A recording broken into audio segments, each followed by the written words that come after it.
મિત્રો મિત્રો આપણે એક પહેલા આપણે જોરદાર નારો લગાવી દઈએ આપણે સાહેબજી આપણા વચ્ચે પધાર્યા છે એ માટે એમને લાગવું જોઈએ કે અહીંયા દરેક સમાજના અને આદિવાસી સમાજના લોકો આજે ભેગા થયા છે આજુબાજુમાં ભાજપ અને કોંગ્રેસના પણ ઘણા બધા નેતાઓ આવ્યા હશે એ લોકોએ મોકલ્યા હશે સોશિયલ મીડિયા વાળાને કે ભાઈ ફોટા પાડી લઈ આવજે વિડીયો ઉતારી લાવજે અહીં બેઠા છે તે બરાબર નારા બારા લગાવે છે કે પછી એમ જ બેઠા છે તે તો બોલો બે હાથની મુઠ્ઠી વાળ લેજો હા બરાબર લાગુ જોઈએ અહીંયા ગાડી તમે બધા બેઠા છો ચૈતરભાઈના સમર્થનમાં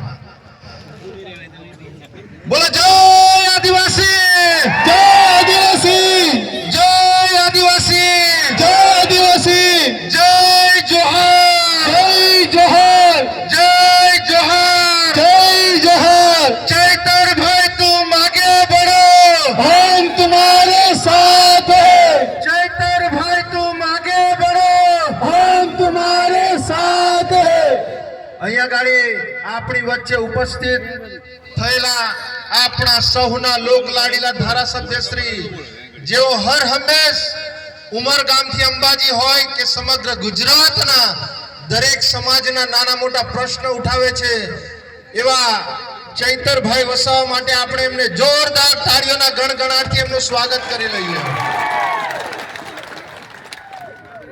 અહીંયા છોટાઉદેપુર જિલ્લાના પ્રમુખ શ્રી એવા રાધિકાબેન રાઠવાજી અહીંયા આપણી સાથે આજે જોડાયા એવા પરેશભાઈ રાઠવા રાજેશભાઈ રાઠવા રંજનભાઈ તડવી તેમજ સરપંચશ્રીઓ ડોક્ટરશ્રીઓ અને આજુબાજુ ગામમાંથી પધારેલ અમારા યુવા સાથી મિત્રો ભાઈઓ બહેનો નો અમે આજ રોજ આમ આદમી પાર્ટી પરિવાર તરફથી આપ સર્વેનું અમે દિલથી ખૂબ ખૂબ હાર્દિક સ્વાગત કરીએ છીએ મિત્રો અહીંયા ગાડી ખરેખર દેખાઈ રહ્યું છે કે આજે કવાંટની જનતા ખરેખર પરિવર્તન ઈચ્છી રહી છે ને આપણે પરિવર્તન લાવવાનું છે ને બદલાવ લાવવાનો છે ને આ તમારું જે જુનૂન અને તમારો જે ઉત્સાહ અહીંથી લાગી રહ્યું છે કે ખરેખર આ ભારતીય જનતા પાર્ટી ને કોંગ્રેસમાંથી હવે આપણે પરિવર્તન તરફ જઈ રહ્યા છે મિત્રો ડેડિયાપાડાની જનતા એ તો જાગી ગઈ હતી 2022 થી જ અને એમણે વિચારી લીધું હતું કે આ ભાજપ અને કોંગ્રેસ થી અમે કંટાળી ગયા છે અને એમણે આપણાને એક ટાઈગર આપી દીધો છે ટાઈગર મિત્રો આજે આ ભાજપ અને કોંગ્રેસના તમે જોતા હશો આજે ઉમરગામથી સમગ્ર અંબાજી સુધી એ લોકો કોઈ પણ ધારાસભ્ય હોય સાંસદ સભ્ય હોય કે કોઈને હમણાં નવા પદ આપી દીધા હોય નવા હોદ્દાઓ આપી દીધા હોય એ કૂતરાઓ આજકાલ બહુ ફસે છે એ કૂતરાઓને અહીંયા ગાડી તમે જોતા હશો એ લોકોએ આજે ઉમરગામથી અંબાજી સુધી એમણે ફસવાનું ચાલુ કરી દીધું છે પણ આ તો જંગલનો ટાઈગર છે ટાઈગર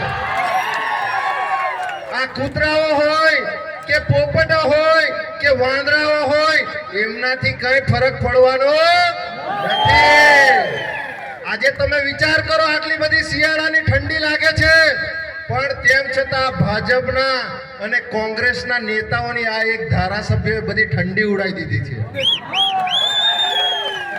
આજે એ લોકો ગામે ગામ સભાઓ કરતા થઈ ગયા છે આજે ચૈતરભાઈની જ્યાં સભાઓની જાહેરાત થાય તેના 4-5 દિવસ પહેલા એ હમણાં ઢોલ નગારા લઈને નીકળી પડ્યા છે જોયા છે ને તમે આ 5-5 વર્ષથી કોઈ દિવસ આપણાને તાલુકાનો સદસ્ય જોવા નતો મળતો કોઈ દિવસ આપણાને જિલ્લાનો સદસ્ય જોવા નતો મળતો કોઈ દિવસ ધારાસભ્ય જોવા નતો મળતો કે કોઈ દિવસ સાંસદ સભ્ય જોવા નતો મળતો આજે તે લોકો નાચતા કૂદતા થઈ ગયા છે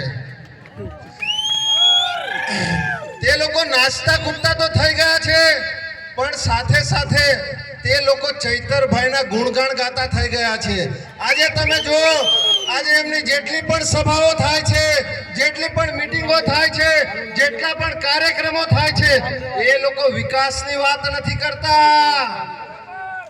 એ લોકો વિકાસની વાત નથી કરતા કે અમે અમારા આદિવાસી સમાજ માટે શું કર્યું, અમે બીજા સમાજ માટે શું કર્યું, અમે કેટલી કેટલી યોજનાઓ એ કરી. એ લોકો રાત દિવસ 4-5 દિવસ પહેલા જાહેરાત કરી દે કે અમારે કવાંટમાં કાર્યક્રમ કરવો છે, અમારે છોટાઉદેપુરમાં કાર્યક્રમ કરવો છે, અમારે દાહોદમાં કાર્યક્રમ કરવો છે, અમારે સોનગઢ વ્યારામાં કાર્યક્રમ કરવો છે. તો ત્યાં ગાડી જે કાર્યક્રમો કરે ત્યાર પહેલા આ ભાજપની જે આ નારંગી ગેંગ એ તૈયાર કરી રહી છે કે ચૈતરભાઈ માટે મારે સ્ટેજ પર આવીને શું બોલવું છે. સાચી વાત છે ને? મારે ચૈતરભાઈ માટે સ્ટેજ પર આવીને શું બોલવું છે? આ ચૈતરભાઈ તો હિન્દુ વિરોધી છે, આ ચૈતરભાઈ તો આદિવાસી વિરોધી છે, આ ચૈતરભાઈ તો ફલાણાએ આમ કરી નાખ્યું, એમણે તેમ કરી નાખ્યું. અરે ભાઈ, ચૈતરભાઈ વસાવા 2022 થી ધારાસભ્ય છે. તમે તો 10-10, 15-15 વર્ષ, 30-30 વર્ષ, 35-35 વર્ષથી તમારી સરકાર છે, પણ તેમ છતાં આ એક ધારાસભ્ય 2022 થી હજુ તો ખાલી ચૂંટાઈને એને એન્ટ્રી મારી છે. 2026 માં તાલુકા, જિલ્લા પંચાયત અને નગરપાલિકાની ચૂંટણીઓ આવે છે.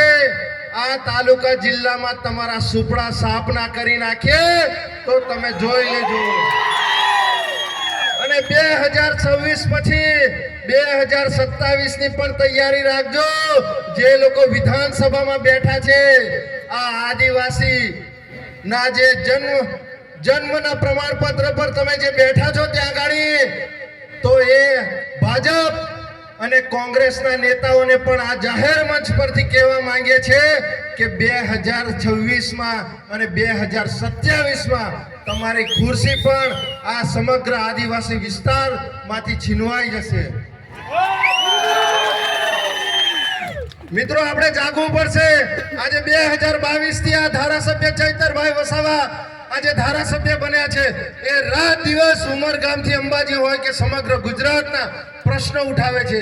આજે તમે દરેક સોશિયલ મીડિયામાં જોઈ લો, એ ઇન્સ્ટાગ્રામ હોય, યુટ્યુબ હોય, ફેસબુક હોય, વોટ્સઅપ હોય, આજે દરેક જગ્યાએ ચૈતરભાઈ વસાવા આજે દરેક સમાજના પ્રશ્નો ઉઠાવે છે. આ ભારતીય જનતા પાર્ટીની આ નારંગી ગેંગ એ ફક્ત ખુરશી પર બેસી અને એ ફક્ત તમાશા જોઈ રહી છે. એ ફક્ત આપણા આદિવાસી વિસ્તારમાં જે કરોડો રૂપિયાનો જે બજેટ આવે છે એના રૂપિયે એ લોકો આ તાગડ ધીન્ના કરી રહ્યા છે. એ લોકો વિકાસના નામે એ લોકો આપણી કરોડો રૂપિયાની આ ગ્રાન્ટો વાપરી રહ્યા છે. પણ મિત્રો, આપણે જાગવું પડશે. આજે આ કવાંટ હોય કે સમગ્ર છોટાઉદેપુર જિલ્લામાં આજે તમે જોઈ લો, આજે જેટલા લોકોનો એક્સિડન્ટ થાય છે, એ લોકોને હાર્ટ એટેક આવે છે, એ લોકોને કોઈ પણ જાતની ગંભીર બીમારી થાય છે, આપણે તમામ લોકોને આપણે બરોડા લઈ જવા પડે છે. લઈ જવા પડે છે ને? અને જેટલા લોકો આપણે બરોડા લઈ જઈએ છીએ એ ફક્ત છોટાઉદેપુરના હોય, નર્મદાના હોય કે બરોડા જિલ્લાના હોય કે સમગ્ર ટ્રાઇબલ વિસ્તારના હોય.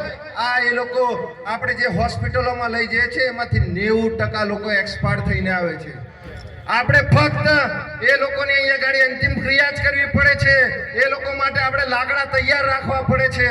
આ ભારતીય જનતા પાર્ટીની જે નારંગી ગેંગ છે, એ નારંગી ગેંગ મોટા મોટા વાયદાઓ કરે છે, મોટા મોટા તાઇફાઓ કરે છે.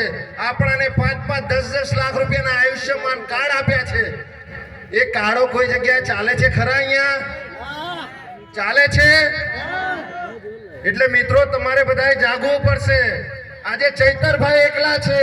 આવનારા દિવસોમાં તાલુકા પંચાયત, જિલ્લા પંચાયત અને નગરપાલિકાની ચૂંટણી આવે છે. આપણે આવનારા દિવસોમાં દરેક ગામે ગામ, દરેક ઘરે ઘરે આપણે ચૈતરભાઈ પેદા કરવો પડશે. પેદા કરવાના ને? અને આપણે આ તાલુકા પંચાયત અને જિલ્લા પંચાયતમાં પણ આપણે એવા પ્રતિનિધિને આપણે જીતાડીને લાવવાના છે. જેવી રીતે ચૈતરભાઈ વસાવા વિધાનસભામાં ગર્જના કરે છે, જેવી રીતે ચૈતરભાઈ વસાવા પોલીસ પ્રશાસન સામે લડે છે, સરકાર સામે લડે છે, એવી જ રીતે આપણા વિસ્તારમાંથી આપણે તાલુકા પંચાયત અને જિલ્લા પંચાયતમાંથી ચૂંટાવીને એવા લોકોને બેસાડવાના છે કે જે લોકો શિક્ષણની વાત કરે, જે લોકો આરોગ્યની વાત કરે, જે લોકો આ રોડ રસ્તાની વાત કરે, આપણાને જે માળખાકીય સુવિધાઓ જોઈએ છે એની વાત કરે. આપણે એવા નેતાઓને આવનારા દિવસોમાં ચૂંટાવીને લાવવાના છે. તમે બધા તૈયાર છો ને? જો આ નારંગી ગેંગ આવશે, હા, હવે તમારા ઘરે ઘરે તૈયારી છે, એટલે તમે જાગતા રહેજો. નિકર મોટા મોટા વાયદા, મોટા મોટા કાર્યક્રમ 100, 200, 500 રૂપિયા આપીને તમને જતા રહેશે અને એનું પરિણામ આપણે 5-5 વર્ષ સુધી ભોગવવું પડશે. વધુ ન કહેતા આપણે આપણા લોકલાડીલા ધારાસભ્યશ્રીને પણ આપણે સાંભળવાના છે. એટલે અમે અમારી વાણીને અહીંયા ગાડી વિરામ આપીએ છીએ. જય હિન્દ, જય ભારત.